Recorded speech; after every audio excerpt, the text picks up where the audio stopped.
Oke, terima kasih. Bismillahirrahmanirrahim. Assalamualaikum warahmatullahi wabarakatuh. Selamat siang, Bapak Ibu, teman-teman semua. Izinkanlah saya untuk melanjutkan webinar manajemen risiko series. Nah, saat ini adalah series yang kedua, melanjuti series pertama itu tentang pengertian risiko. Nah, setelah kita memahami ya uh, pengertian risiko secara utuh, kita sepakat, maka langkah selanjutnya adalah kita sudah mulai bisa melakukan proses manajemen risiko. Nah, seperti yang kita ketahui, ya, di awal yang saya sudah umumkan bahwa webinar ini itu akan ada sekitar 7 series. Ya, tadi sebelumnya kita sudah diskusi ya terkait dengan pengertian risiko. Nah, selanjutnya kita akan bahas masalah identifikasi risiko. Jadi ketujuh series ini kita akan jelaskan satu persatu ya supaya dapat pemahaman bagaimana kita melakukan proses risiko dengan berbasis ISO 31000 versi 2018. Nah, tahap sekarang setelah kita memahami pengertian risiko dengan baik, maka kita lakukan identifikasi risiko. Nah, sebelum kita mulai identifikasi risiko, karena kita sudah mengacu kepada framework IRM ISO 31000 versi tahun 2018, nah kita harus mengenal terlebih dahulu ya framework IRM 31000. Nah, seperti pada gambar ini ada 3 komponen utama ya dari framework IRM 31000 versi 2018. Nah, ada komponen terkait dengan prinsip-prinsip yang di atas ini, di mana prinsip-prinsip ini tujuannya adalah ya agar bisa menciptakan nilai perusahaan dan melakukan proteksi perusahaan terhadap risiko-risiko negatif. Kalau value creation itu adalah bagaimana mengelola risiko-risiko yang sifatnya offset, sifatnya risiko positif, sehingga bisa menciptakan nilai atau pendapatan baru atau cuan baru bagi perusahaan.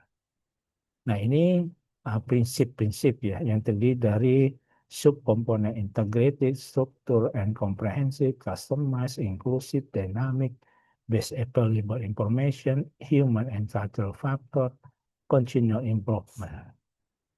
Nah, ini yang prinsip. Selain itu ada komponen terkait dengan framework. Nah, ini ada di klase 5 di ISO 31000. Itu adalah yang memegang peranan penting dalam menerapkan ML adalah terkait dengan leadership dan komitmen. Turn from the top itu sangat penting. Tanpa adanya turn from the top, ya kita pastikan bahwa penerapan risikonya tidak akan berhasil atau tidak akan efektif. Nah, untuk framework itu terdiri dari subkomponen mulai dari integration, design, implementation, evaluation, improvement. Saya tidak menjelaskan komponen-komponen yang ada di prinsipal sama framework. Ya, tapi nanti saya akan membahas detail ya terkait dengan salah satu subproses yang ada di dalam komponen proses. Nah, ini yang disebut dengan proses manajemen risiko. Jadi komponen ketiga ini adalah dikenal dengan proses risiko. Nah, proses risiko terdiri dari apa? Kegiatan apa saja yang masuk dalam uh, proses risiko. Nah, itu terdiri dari beberapa kegiatan atau tahapan. Ya, dimulai dengan menentukan skop, konteks, atau kriteria, kemudian melakukan risk assessment. Nah, risk assessment itu apa? Penilaian risiko. Penilaian risiko terdiri dari kegiatan identifikasi risiko, analisa risiko, evaluasi risiko. Nah, setelah kita melakukan assessment, maka kita melakukan risk treatment, perlakuan risiko, atau sering dikenal dengan mitigasi risiko. Nah, setelah melakukan mitigasi risiko, ya kita melakukan ya communication and consultation. Jadi antara risk owner, PIC, ML, dan beberapa unit yang ada di tiga lini, model tiga itu harus selalu communication consultation supaya ada persamaan persepsi terkait dengan penerapan ML. Hasil dari risk assessment, risk statement ini jangan lupa, ini harus kita monitoring dan review. Kita ingin monitor sampai sejauh mana sih progres pelaksanaan mitigasi, sejauh mana sih mitigasi dapat efektif penurunan tingkat risiko residual, sampai sejauh mana sih ya mitigasi itu benar-benar efektif ya, bisa mencapai target residual risiko yang sudah kita tetapkan. Dan ini harus dilakukan monitoring dan review setiap bulan atau periodik yang sesuai dengan kebutuhan. Nah, setelah ini selesai, kita juga jangan lupa hasil daripada assessment, treatment, risk treatment, dan monitoring ini akan kita sampaikan dalam bentuk reporting ke direksi atau ke pemegang saham atau pihak eksternal, ya maka kita lakukan recording dan reporting. Nah, tahapan-tahapan ini dalam proses risiko nanti yang kita akan bahas per series ya di webinar MR ini. Nah, untuk kesempatan sesi ini, kita akan bahas identifikasi risiko yang merupakan bagian dari risk assessment. Risk assessment atau risiko ini adalah ada di dalam komponen proses risiko yang ada di ISO 31000. Nah, kita lanjutkan ya. Nanti ke depan sesi berikutnya kita akan bahas diskusi terkait dengan analisa risiko, evaluasi risiko, risk treatment, dan sebagainya. Nah, untuk sesi webinar series yang kedua ini, kita akan fokus bagaimana sih melakukan identifikasi. Apakah teknik-tekniknya? Hasilnya seperti apa? Nah, ini nanti akan kita bahas di dalam sesi berikutnya. Nah, ini adalah salah satu komponen ya proses risiko yang dari ISO 31000. Ya, di sini ada identifikasi risiko, ada analisis risiko, dan evaluasi risiko. Sekarang kita akan diskusi terkait dengan identifikasi risiko. Sekarang apa sih yang dimaksud dengan penilaian risiko? Risiko adalah proses menyeluruh dari identifikasi risiko, analisis risiko, dan evaluasi risiko. Ya, jadi kalau Anda melakukan tiga kegiatan ini dikenal dengan risk assessment atau penilaian risiko. Penilaian risiko sebaiknya dilakukan secara sistematis, berulang, kolaboratif, berdasarkan pengetahuan dan pandangan pemangku kepentingan. Penilaian sebaiknya berdasarkan informasi terbaik yang tersedia dengan ditunjang oleh penelitian nanti sesuai dengan kebutuhan. Jadi penilaian risiko ini sesuai dengan model 3 lini, ini seharusnya dilakukan oleh teman-teman yang ada di lini pertama. Ya, lini terdepan. Karena lini pertama ini lebih tahu terkait dengan profil risiko dan yang menjalankan proses bisnis secara day to day. Jadi penilaian risiko ini harusnya dilakukan oleh teman-teman di lini pertama kalau kita mengacu kepada mode 3 lini. Ya. Nah, tujuan identifikasi apa risiko ini? Tujuannya adalah untuk menemukan, mengenali, dan menguraikan risiko yang dapat membantu atau menghalangi orientasi dalam mencapai sasaran. Nah, seperti sesi series yang pertama, webinar series pertama terkait dengan apa itu risiko. Risiko itu adalah efek dari ketidakpastian yang bisa berpengaruh kepada pencapaian sasaran. Nah, identifikasi adalah berusaha menemukan, mengenali risiko-risiko itu yang bisa mengganggu pencapaian sasaran kita. Jadi sebelum melakukan identifikasi, ya, kita harus menetapkan terlebih dahulu sasaran organisasi kita. Harus menentukan sasaran perusahaan kita. Kalau tanpa menggunakan sasaran, kayaknya agak sulit untuk melakukan identifikasi risiko. Karena tujuan identifikasi adalah kita mencoba menemukan, mengenali risiko mana sih yang bisa mengganggu pencapaian sasaran atau target atau goal kita. Ya, jadi identifikasi ini adalah tahapan untuk menentukan semua risiko. Semua risiko. Tapi nanti ada segmentasinya. Ada hasil identifikasi risiko itu ditujukan kepada level pengurus, manajemen.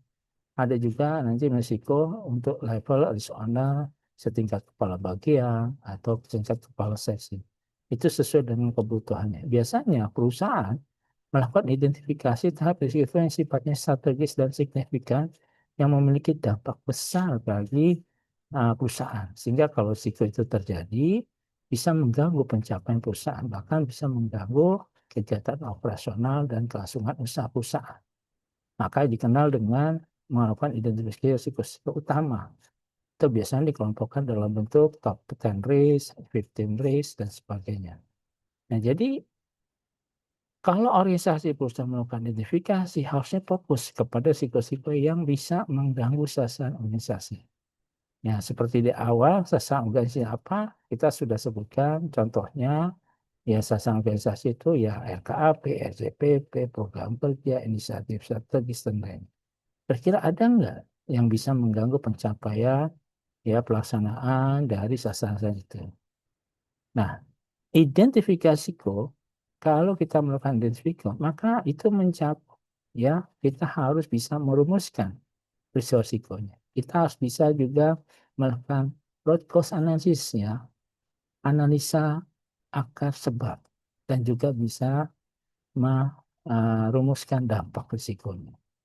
Jadi output daripada identifikasi itu adalah satu, bagaimana merumuskan risiko, dua, bagaimana hasil daripada analisa sebab atau root cause analysis kita, dan kita juga bisa menguraikan dampak kalau risiko itu terjadi.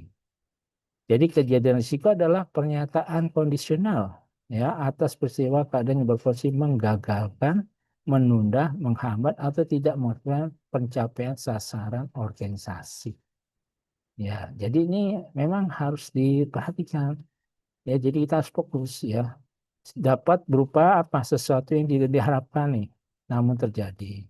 Yaitu kerugian, pelanggaran, kegagalan, atau kesalahan. Atau sesuatu yang diharapkan namun tidak terwujud, yaitu kesempatan yang tidak dapat dimanfaatkan. Nah ini, jadi kita harus paham apa yang kita identifikasi. Ya, jadi tidak semua risiko juga ya yang kita harus identifikasi. Tetapi harus selektif memilih mana sih risiko-risiko yang signifikan yang dapat mengganggu sasaran perusahaan. Nah, jadi langkah-langkahnya di dalam organisasi ini pertama kita harus pahami dulu nih sasaran organisasi. Kita cek di RKP kita. Ada nggak sasaran target di RKP kita? Apakah itu targetnya dalam bentuk KPI, apa dalam bentuk program-program kerja yang harus dilaksanakan, atau ada inisiatif-inisiatif strategis dengan perusahaan? Nah, kita pahami semua. Ya, ada juga mungkin ada di SJPP, ya ada juga di kontrak kerja manajemen. Nah, kita pahami semua itu kira-kira ke depan ya sasaran itu bisa kita capai apa enggak? Apalagi sekarang ini kan dikenal dengan era disrupsi, era VUCA, era penuh gangguan, ya seperti halnya sekarang ini terjadinya perang antara Amerika Serikat, Israel, PS, Iran. Nah, itu adalah kondisi lingkungan eksternal perusahaan yang bisa secara langsung tidak langsung berpengaruh kepada pencapaian sasaran. Jadi harus dipahami semua petanya seperti apa, lingkungan eksternalnya seperti apa, bentuknya lingkungan internalnya seperti apa. Supaya kita paham, oh ternyata lingkungan atau sasaran papahan ini ternyata dipengaruhi oleh risiko-risiko tersebut. Nah, kemudian kita lakukan identifikasi kejadian. Tentukan proses bisnis, inisiatif, faktor yang mempengaruhi pencapaian sasaran. Kalau kita ingin membangun suatu sistem, TI misalnya, yang sifatnya strategis, ya kita harus tahu proses bisnis bagaimana membangun sistem itu.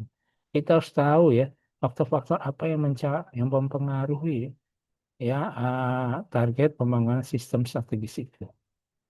Nah, disinilah makanya ya diperlukan kompetensi. Penerapan MR bisa berhasil kalau didukung oleh orang-orang yang kompeten di bidangnya yang tahu persis proses bisnis di perusahaan itu. Jangan diserahkan kepada orang yang tidak memiliki kompetensi. Nah, kemudian tentukan kajian risikonya berupa kesalahan, kegagalan. Karena risiko ini, kalau kita bicara risiko downside, Itu adalah peristiwa yang kalau itu terjadi, itu menjadi ancaman, akan menjadi gangguan, akan menjadi hambatan, dan tidak enak dirasakan. Jadi statement negatif, negatif statement kalau kita ingin merumuskan atau mengidentifikasi risiko-risiko yang sifatnya downside. Nah, setelah kita dapatkan identifikasinya, baru kita cari penyebab. Ini risiko timbul karena apa? Misal ada risiko terkait dengan penagihan recovery kalau untuk di pusat asuransi. Misalnya nama risikonya adalah uh, timbul kasus hukum di dalam penagihan recovery. Itu risikonya. Nah, faktor penyebabnya apa? Kenapa kok bisa timbul risiko hukum? Oh, ternyata pada saat penagihan dia menggunakan debt collector yang tidak mengerti tata cara kerja seorang penagihan yang sesuai dengan norma-norma, sesuai dengan ketentuan yang berlaku. Nah, dicari penyebabnya. Root cause analysis ini sangat penting karena bisa menentukan keberhasilan perumusan mitigasi. Kalau Anda sudah salah melakukan faktor penyebab, root cause analysis, maka ini mitigasinya juga akan salah. Perumusan mitigasinya akan salah. Karena semangat untuk merumuskan rencana mitigasi adalah harus relevan dengan hasil analisa faktor penyebab ini. Ya, kemudian setelah kita tentukan ya faktor penyebab atau melakukan root cause analysis, kita tentukan dampak. Kalau penagihan recovery itu gagal, apa dampaknya bagi perusahaan? Misalnya, ya perusahaan akan kehilangan pendapat recovery. Misalnya dampaknya juga perusahaan akan kesulitan likuiditas. Karena sumber pembayaran kewajiban perusahaan sebagian besar berasal dari recovery yang ditagih dari mitra-mitranya. Ini tentukan. Ya, kemudian yang kelima tentukan kategorisinya. Ya, jadi tentukan kategori risikonya, apakah risikonya tinggi, sedang. Nah, ini nanti akan berhubungan dengan bagaimana cara melakukan analisa risiko. Jadi, teman-teman semua, Bapak Ibu semua, ya, ini identifikasi risiko ini sekali lagi membutuhkan kompetensi, membutuhkan orang-orang yang paham proses bisnis. Ya, kalau kita serahkan kepada orang yang tidak kompetensi dan tidak memahami proses ini, maka hasil identifikasi risiko juga tidak kurang bagus, tidak efektif untuk mengenai risiko di perusahaan tersebut. Nah, ada beberapa pendekatan based approach di dalam identifikasi risiko. Contohnya risk breakdown structure. Nah, risk breakdown structure ini adalah kategori atau klasifikasi risiko yang sudah ditentukan oleh perusahaan atau regulator. Nah, seperti yang saya jelaskan pada webinar saya pertama terkait dengan pengertian risiko. Nah, ini contohnya adalah klasifikasi risiko utama yang sudah ditetapkan oleh OJK sesuai dengan PJK nomor 28 tahun 2025. Nah, itu adalah kita melakukan identifikasi risiko dengan pendekatan risk architecture. Nah, tujuannya apa? Supaya teman-teman tidak bingung, nih saya mulai identifikasi risiko mulai dari mana ya? Ya, nah, bagi perusahaan-perusahaan yang diatur OJK, khususnya untuk perusahaan perasuransian, penjaminan, dan dana pensiun, ya Anda langsung aja mulai dari 9 jenis risiko utama yang sudah ditentukan. Dimulai dari risiko strategis, risiko operasional, risiko hukum, risiko pasar, risiko likuiditas, ya, risiko reputasi, risiko asuransi atau penjamin, dan lain-lain. Dimulai dari situ. Anda breakdown. Ya, kalau ini Anda bingung. Yang kedua, dengan melakukan proses pendekatan dengan menggunakan proses bisnis. Misalnya kalau di dunia asuransi, proses bisnis asuransi itu kan dimulai dari pemasaran, ya underwriting, ya klaim, subrogasi, dan investasi. Kalau di manufaktur mungkin dimulai dari pencarian material, ya kan, pengolahan, packing produk dan sebagainya. Nah, itu proses-proses bisnis itu pasti ada risikonya. Ketika kita misalnya memasarkan produk asuransi, ada risiko. Ya, bagaimana kalau kita masuk produk itu ada risiko disebut dengan mis-selling. Ya, kita memberikan benefit berlebihan kepada nasabah kita, konsumen kita, ternyata prakteknya kita tidak melakukan. Nah, itu adalah produk mis-selling. Risiko mis-selling yang akan menimbulkan risiko lain itu bisa risiko hukum dan kepatuhan. Misal juga ada risiko kalau di bidang underwriting, risiko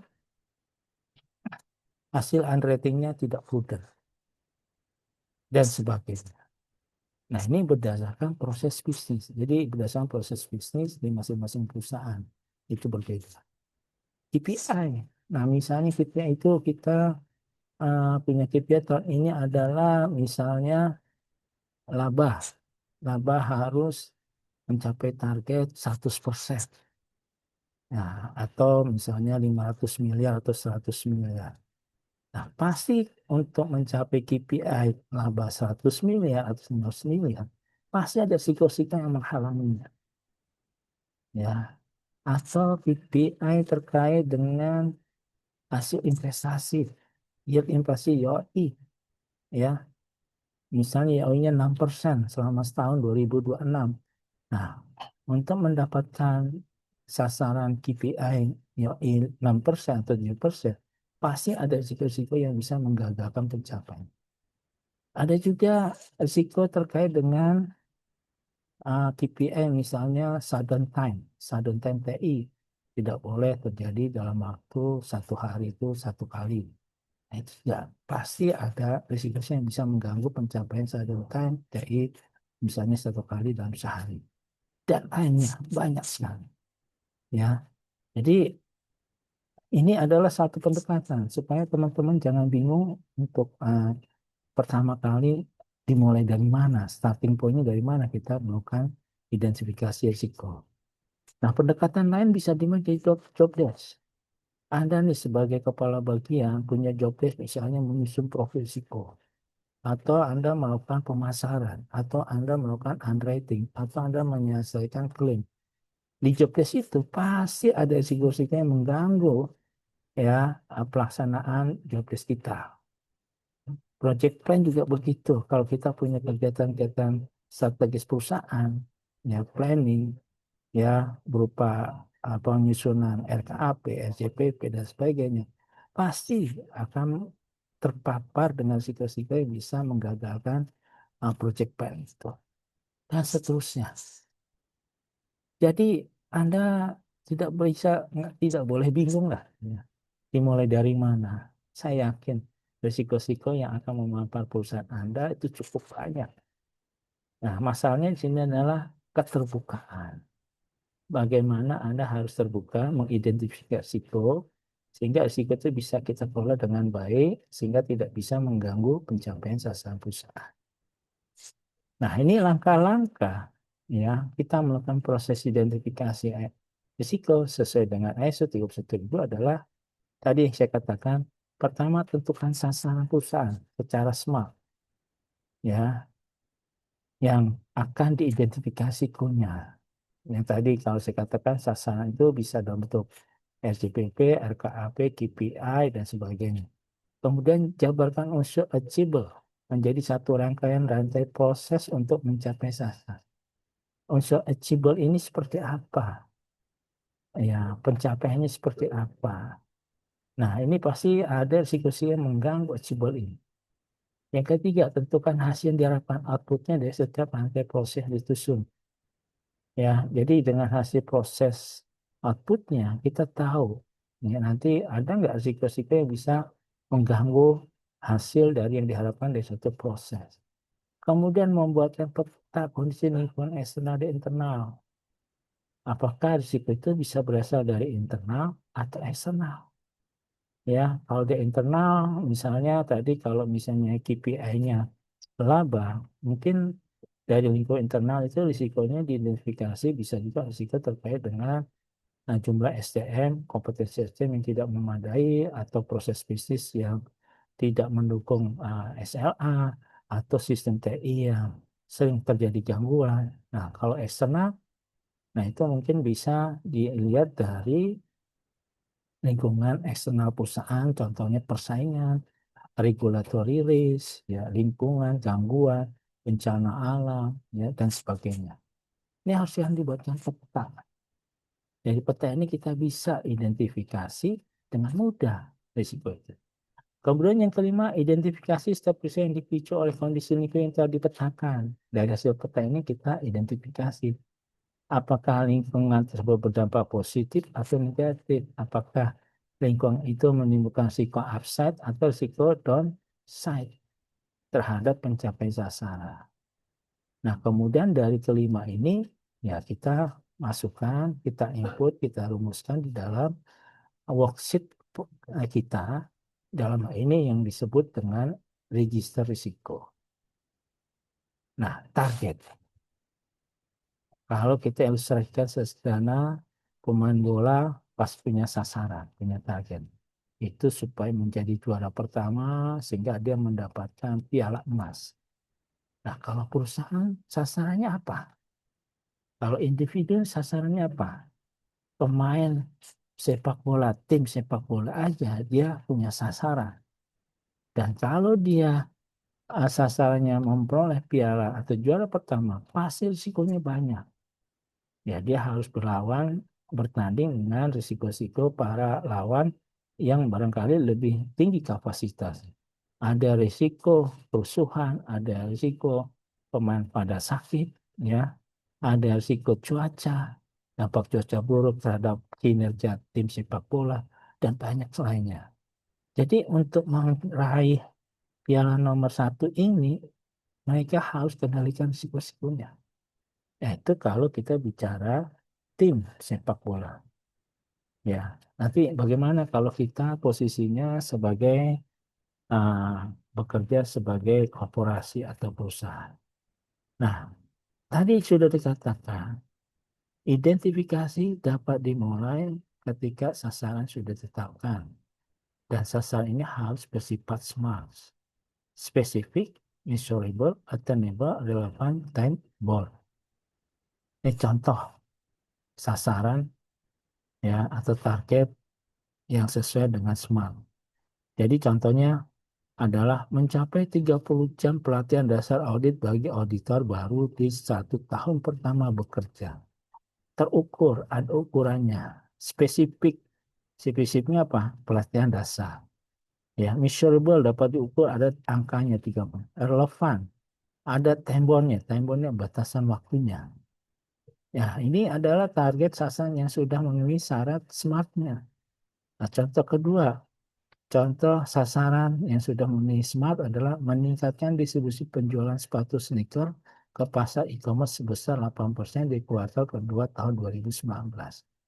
Nah, ini juga sudah memenuhi SMART. Ada target sasaran yang spesifik, ya, distribusi penjualan sepatu sneaker. Measurable, ada angkanya 8%. Attainable, ya, dan relevan dan sesuai, dan ada time bound-nya itu di tahun 2019. Nah, ini adalah contoh bagaimana kita merumuskan sasaran agar sesuai dengan SMART ini. Nah, kalau di perusahaan baik BUMN maupun BUMN, sasaran itu biasanya mengakomodir aspirasi pemegang saham atau harapan stakeholder atau pemangku kepentingan. Nah, kemudian dirumuskan dalam RJPP, RKAP, dan di sini juga ada visi dan misi perusahaan yang bisa mendukung RJPP dan RKAP. Atau RKAP, RJP bisa mendukung visi dan misi perusahaan. Kemudian diturunkan lagi RJPP ini menjadi kontrak manajemen dan menjadi KPI. Nah, ini adalah contoh sasaran-sasaran yang sudah ditetapkan oleh perusahaan. Sasaran-sasaran ini pasti ada risikonya, ya, sehingga bisa tidak tercapai. Ketika kita ingin melaksanakan visi misi perusahaan juga banyak risikonya.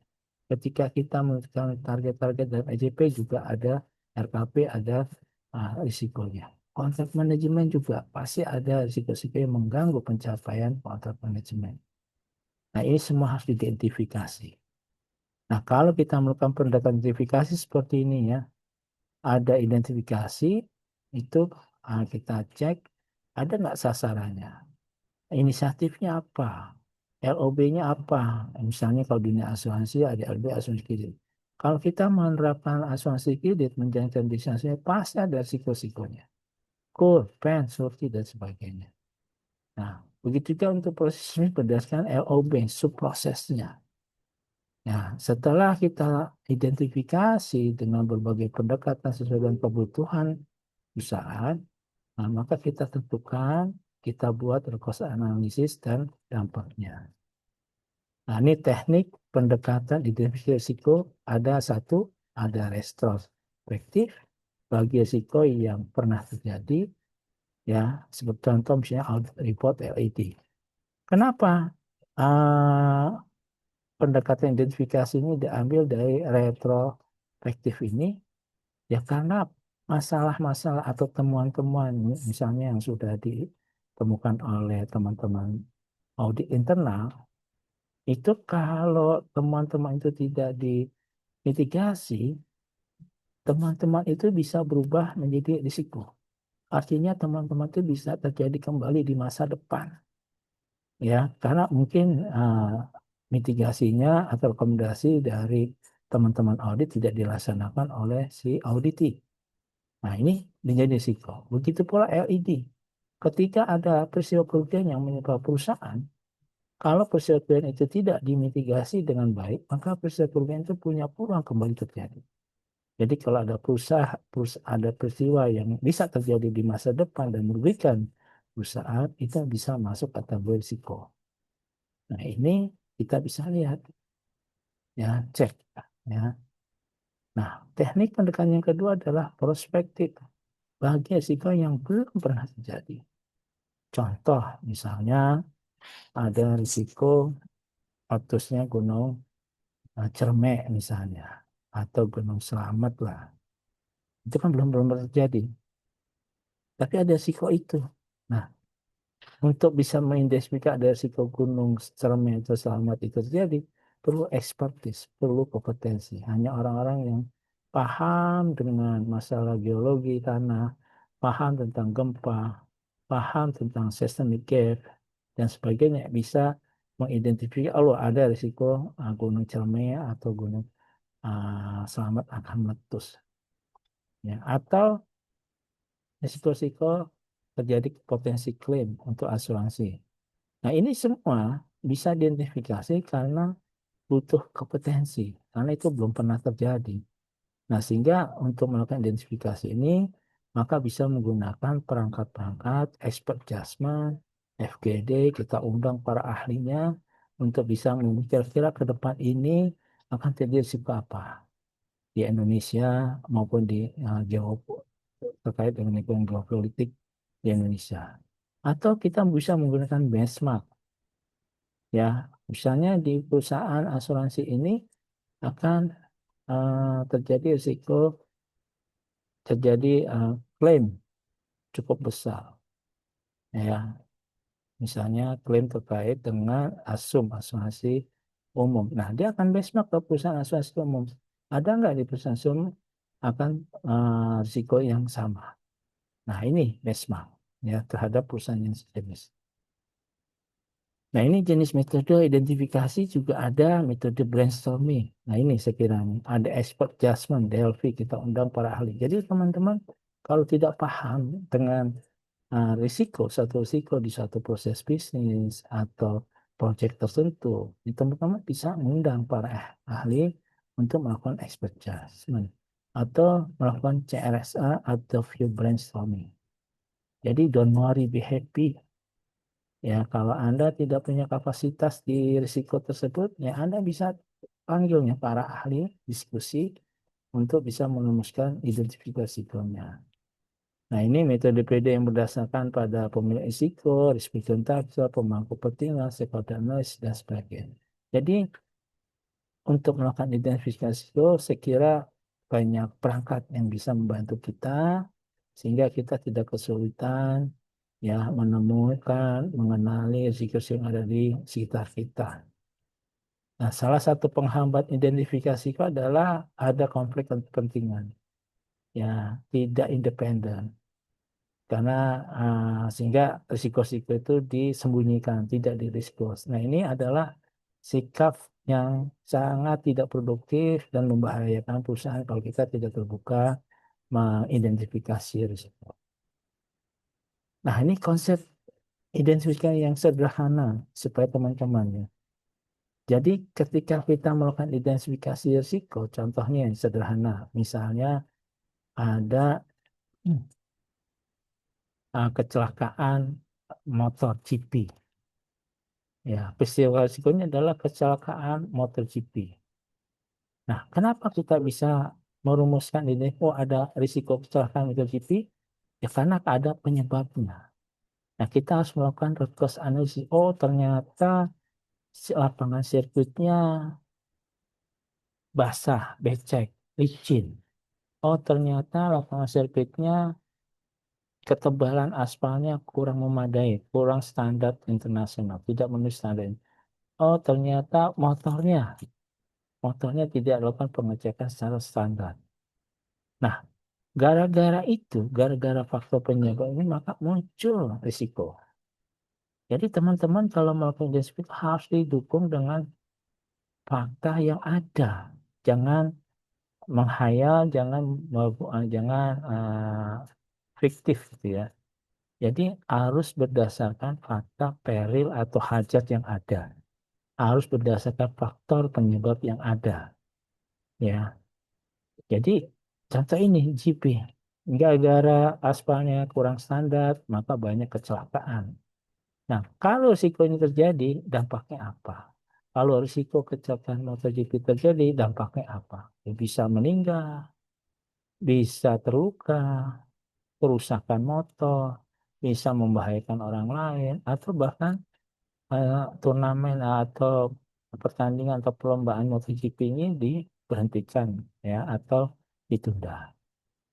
Nah ini, jadi cara membacanya ya kita harus tahu dulu ada nggak faktor penyebab yang bisa menimbulkan risiko ini dan kalau risiko ini terjadi dampaknya seperti apa.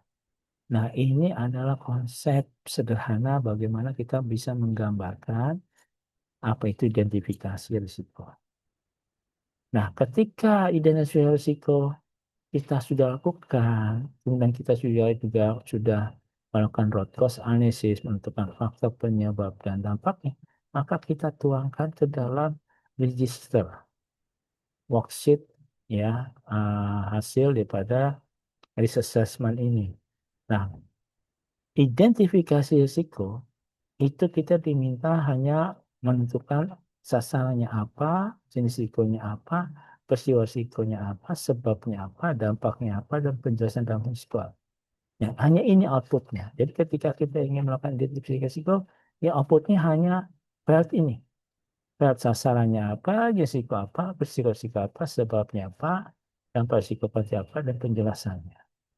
Ini adalah output ketika kita melakukan identifikasi risiko. Nah, yang lainnya nanti merupakan hasil output dari analisa risiko, evaluasi risiko, dan sebagainya.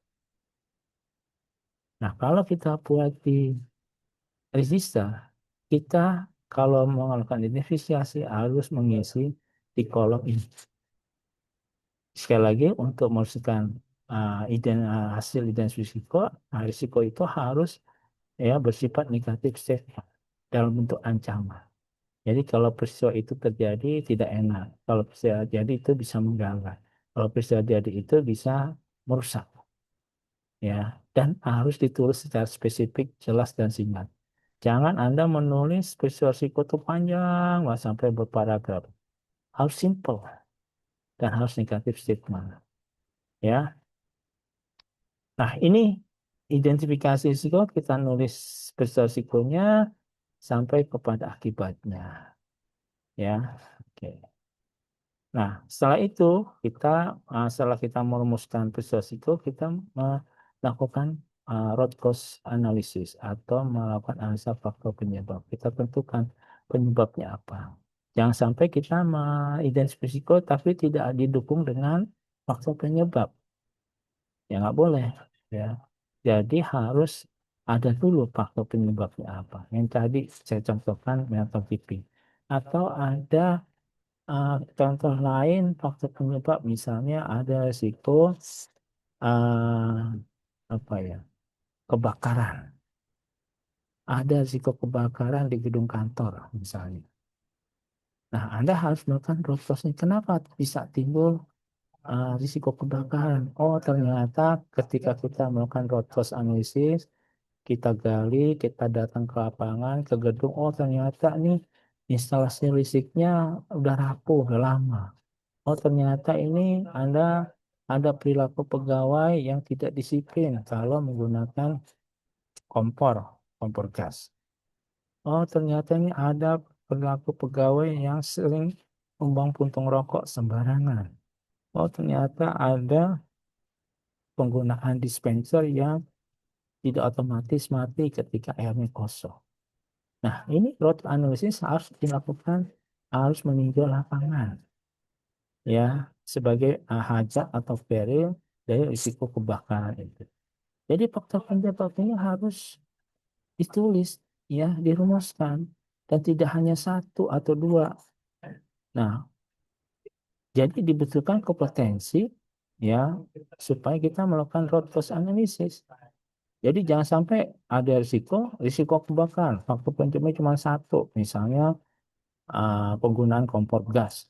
Padahal ketika kita cek di lapangan, oh banyak loh faktor-faktor penyebab yang bisa menimbulkan risiko kebakaran. Bukan hanya faktor penggunaan kompor gas.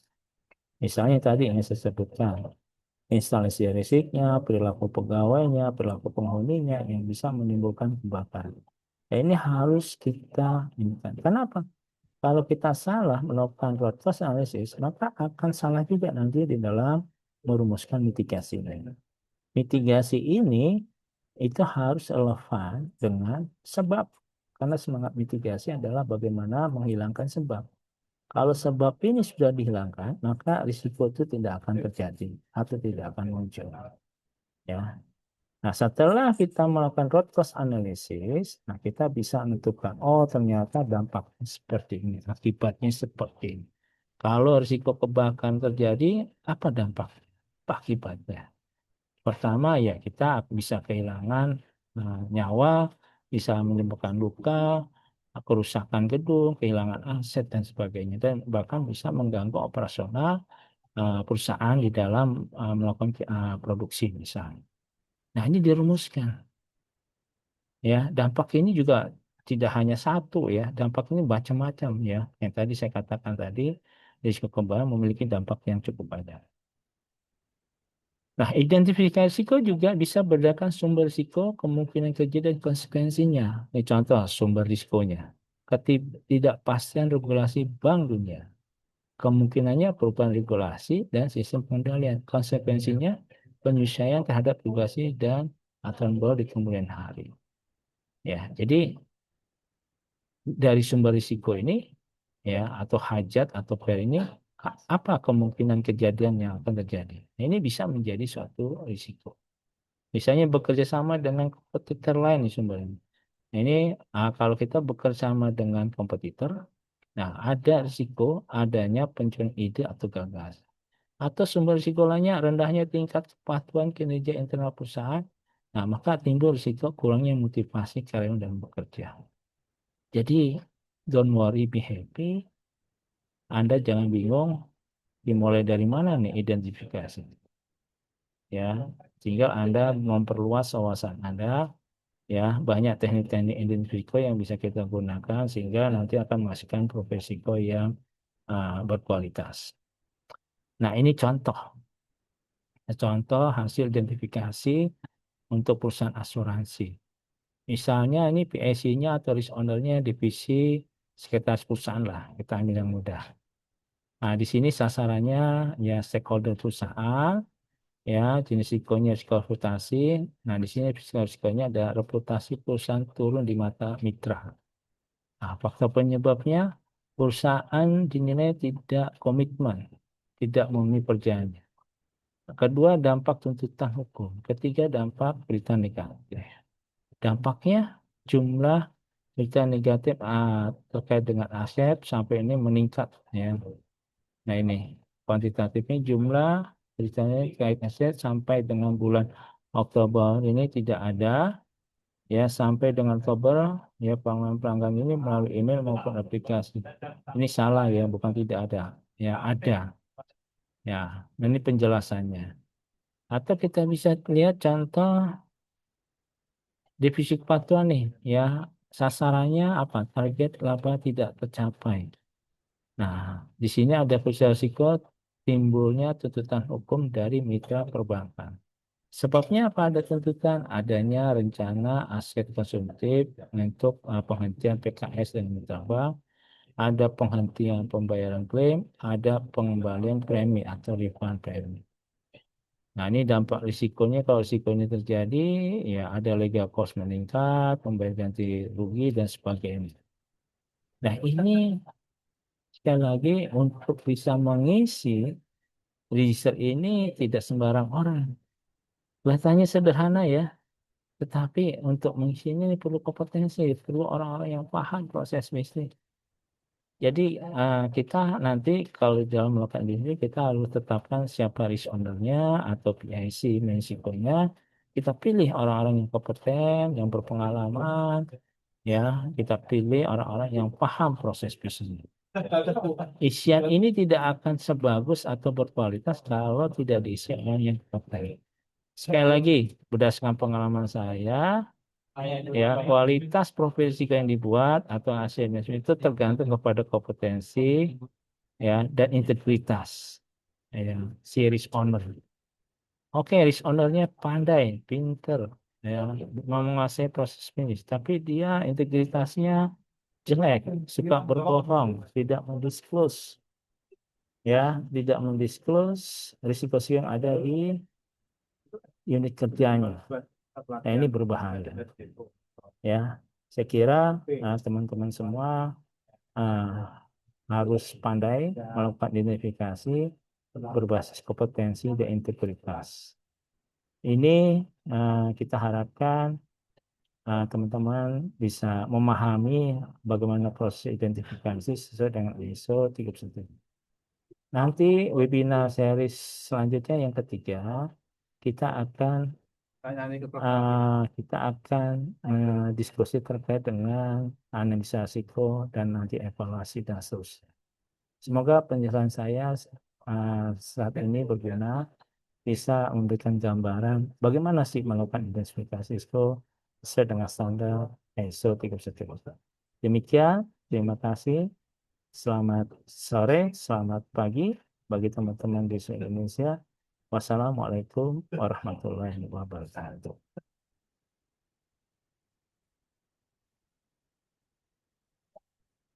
Terima kasih semua. Mohon izin live ya.